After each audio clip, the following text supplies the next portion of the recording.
Oh, it has been such a phenomenally interesting weekend to see Elon Musk get ripped and destroyed. Except it wasn't funny and it wasn't even that interesting and it wasn't even newsworthy, except for the fact that it was so horrific. Brian White, I know that you spent a lot of time last night playing around with the fact that maybe HBO wasn't happy with you. I played around with that. HBO doesn't care about that. They just don't want people stealing their content. And if a clerk on the overnight shift saw a match, they took the video down. I reposted it with the whole thing blurred, so that who knows, it could be anything. It could be adult content, which is HBO's thing. So I think it works. Oh, there you go. There you go. So in general, John Oliver, I'm not sure I've ever even seen the show ever. From what I could let me give you this morning, let me give you a quick background on John Oliver. Right, he was a correspondent for The Daily Show, the satirical spin on the news for many years. He was at one point even considered to be the next host, but Jon Stewart just wasn't retiring in a timely enough fashion, and John Oliver chose to move on. He hosts Last Week Tonight, which is a great platform for him because they can do longer form content. They can do 20, 30 minutes on a topic, and they dig pretty deep, or so I thought. This was not his best showing. This was, the jokes were kind of cheap. It's like, oh, look at his silly outfit. Oh, look at his terrible jokes. Yeah, Elon makes terrible jokes, John. You're a professional comedian. You should have high standards for what a joke is. And the analysis that was performed in this video was lazy. It was ad hominem. Plenty of that. But what it was, I mean, he started with the 2 million cars recalled. Right. That tells you right there the tone you can expect, because that is a half-truth. That is misleading. That makes people think that the cars have a material defect that requires them to be returned for physical repair, when the defect is not with the cars, it's with the drivers. Right. That's why it's not a worldwide recall. It's just done in the US. It's and that was the tone of it, is, here, Elon refused to turn on Starlink in Crimea. He wasn't permitted to turn it on. Do you wish for him to go against the Department of Defense directives? That's a crazy idea. Well, now, John Oliver did give him quite a bit of kudos for having success in places others didn't.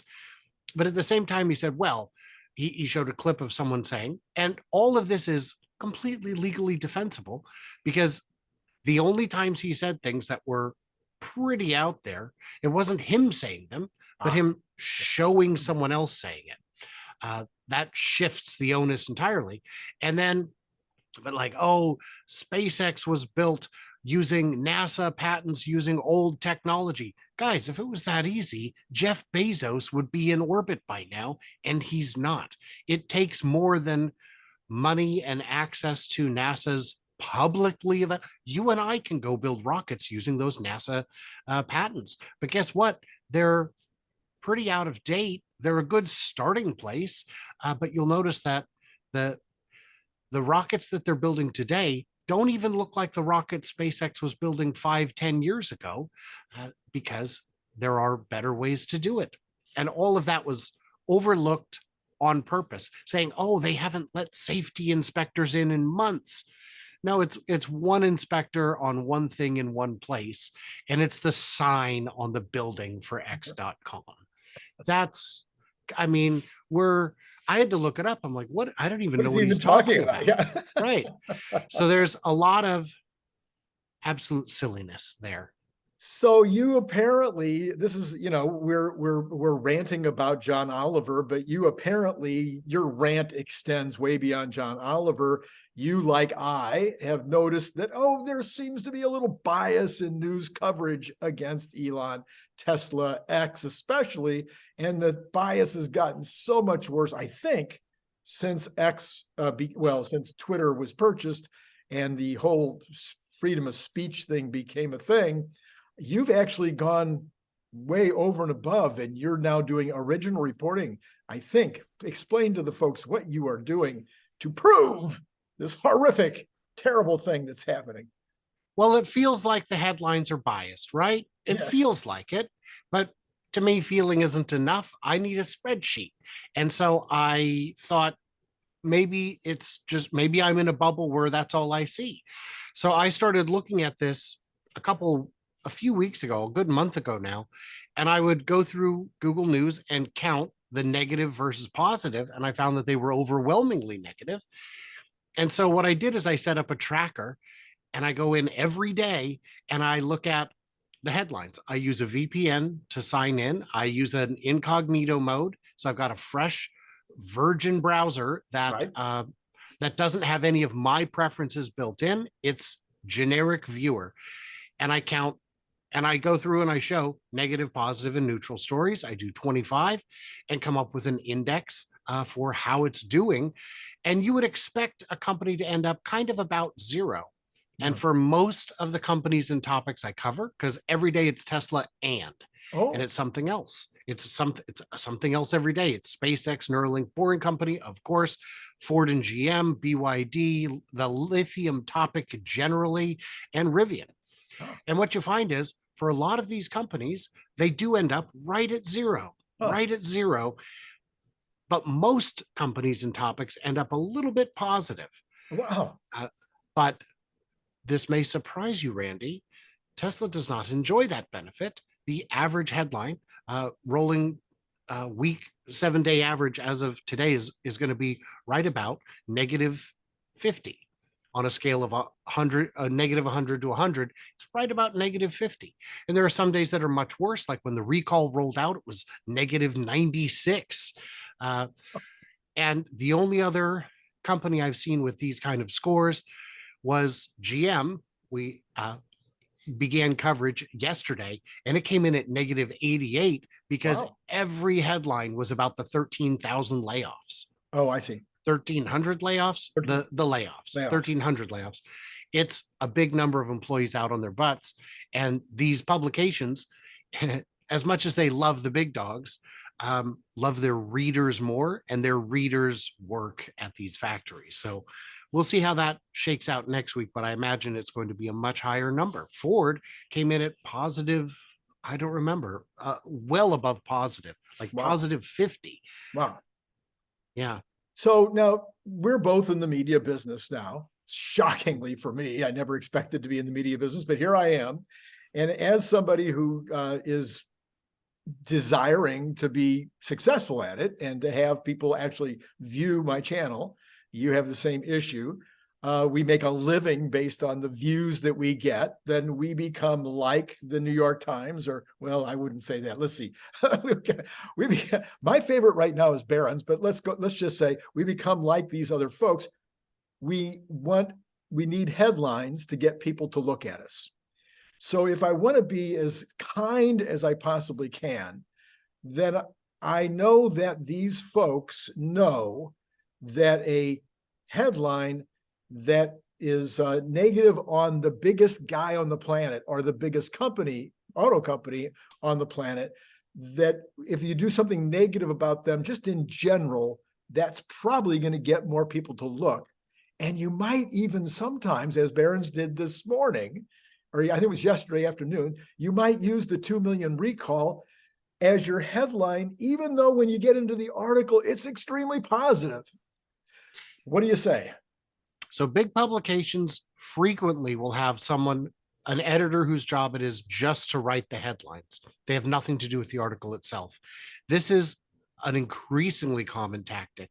If a story is about SpaceX, the headline won't say SpaceX does, they'll say Elon Musk's SpaceX does.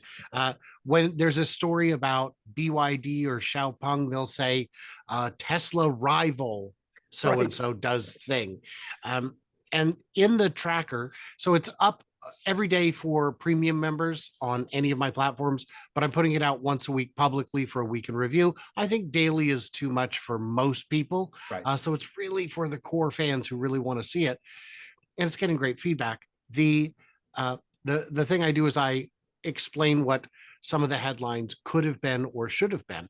So one Okay. example is Ford Credit CEO retires. That's a neutral headline. If that CEO had left Tesla Financial, it would have been canned or departs under unknown circumstances, or Another heads, executive. another executive heads for the exits.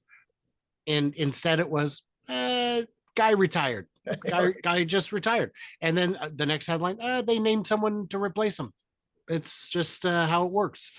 And yeah, those are fine examples, and a lot of them will just take little jabs. It'll be fact, disappointing, and then it's like, wow.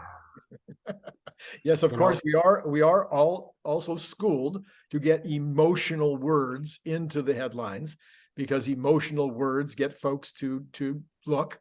And so if we can get Tesla and horrific, or something like that, then we can get more headlines. So on the one hand, then we can say, okay, this is a business decision. They're making a business decision in order to get people to take a look at their article, which is how the world works today in terms of media. Do we want to get any more nefarious? Do we want to make any more claims that maybe there are nefarious intents with regard to, let's say, advertisers? Sure. I get endless questions about that, endless suggestions that that's definitely what it is. It's definitely a cabal.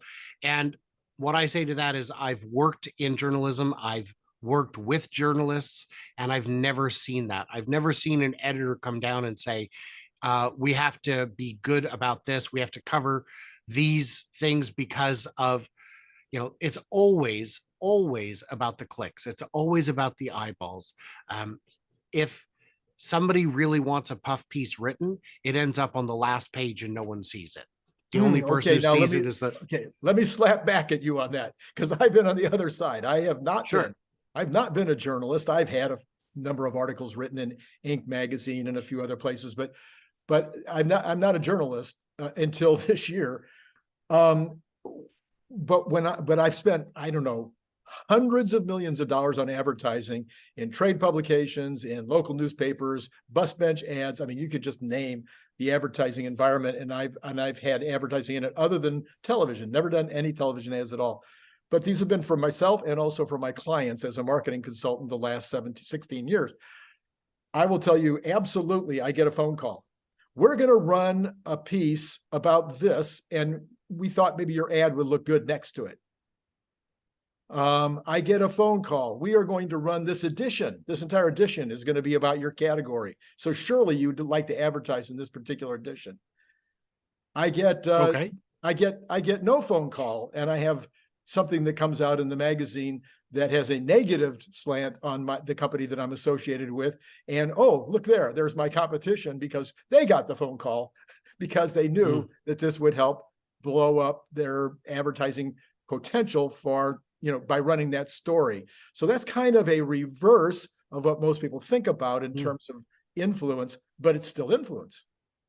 I imagine that's ad copy being written. That's copy being written by the sales department rather than the editorial department. I've never seen that because I've never worked on that side. I have always worked on the content creation side, and no one's ever told me or anyone that I know what we have to write or what we can't cover or what our spin should be. If you go where the story is, and hopefully you do so in an honest way. One example I saw of a really egregious headline was Ford CEO responds to viral video of stuck Cybertruck. That's clearly a negative Tesla headline, a positive Ford headline. Do you know what Jim Farley's response was? It happens. Yes. It happens.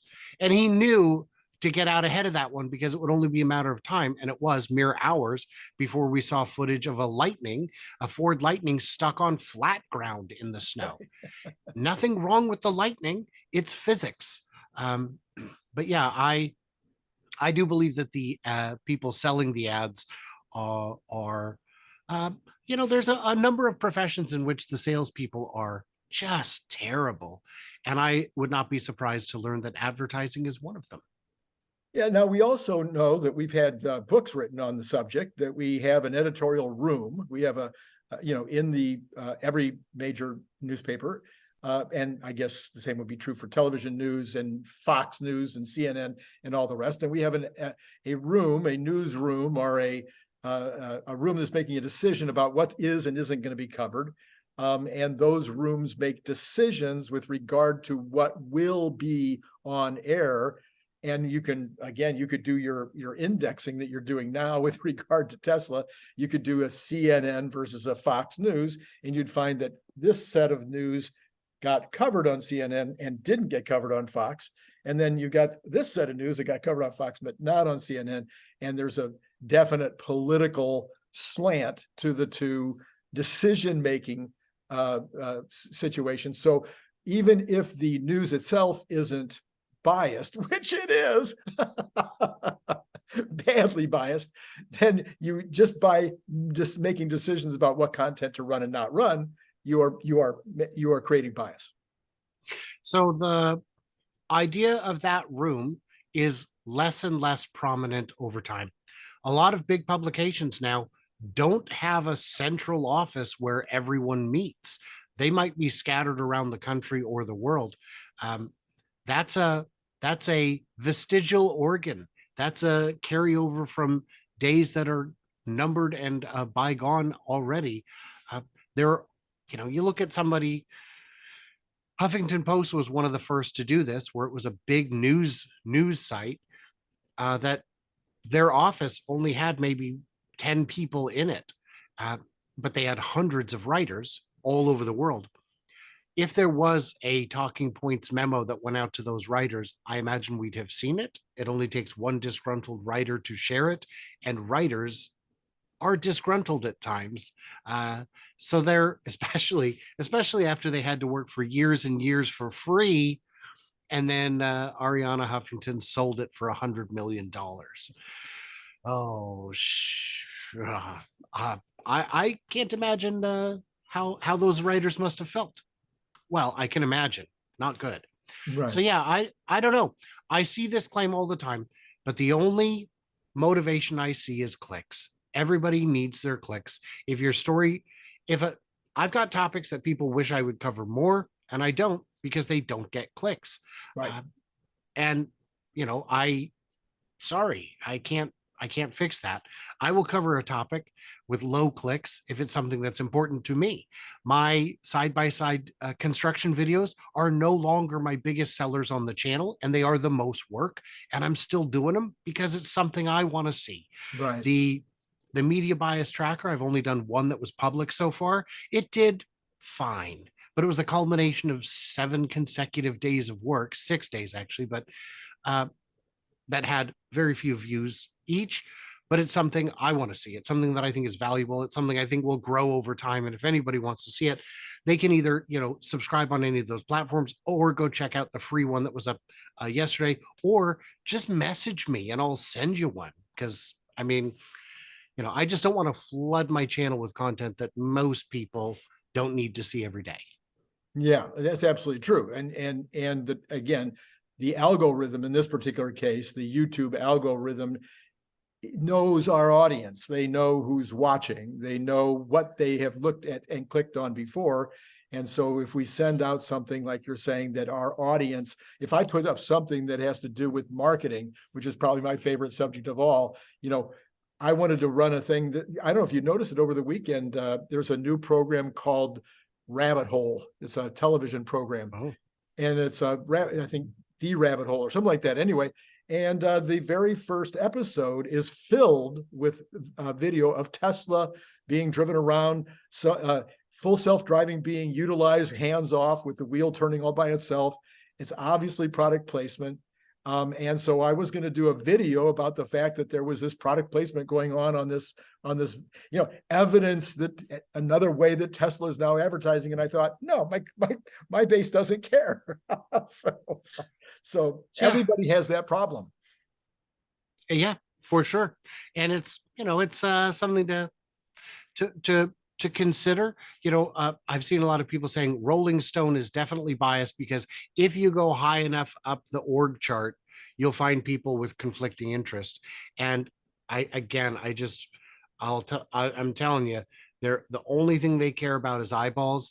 And what I said in my video about John Oliver is there's two things you can count on being true. If you bet against Elon, you're going to go broke. And no publisher has ever gone broke writing negative stories about Elon. Right, that's true. But interestingly, after the Oliver story and the Swedish strike and the 2 million recall, and I think there was some other big negative thing over the weekend, which I'm forgetting. Cybertruck stuck was a big one. Yeah, but guess what? Stock is up Stock this is up. morning. Yeah. So there you go. I don't know. I do know that there is definitely, I mean, come on now. We know that there is bias in the Biden administration. We know that, in fact, that was the other, EU. The EU now is deciding to go after X. So there's all this negative thing that's happening with regard to certain people that are in power now that feel threatened. And so there is definitely news being made. And then you have to decide, is it the news makers or is it the news writers who are creating the negative environment? But one way or the other, you're proving it. Your new effort is certainly showing there's a negative bias in the coverage. One thing I saw was a headline that said, Germany ends EV subsidies. Bad news for Tesla. You know, there's other EV makers in Germany. I don't know if you guys know, writing this story, that BMW, Mercedes, Audi, Porsche. I mean, there's a lot of German EV makers. Is it not bad news for them? Because I'm telling you, it is. It is, yes. It's probably But worse. no, let's focus on on Tesla. Let's focus on Tesla. Yeah. All right. Hey, Brian, great information as usual. We always like the fact that you are a serious reporter. I don't create hardly any original. Yeah. I mean, like going out and boots on the ground, analyze, pulling together original content.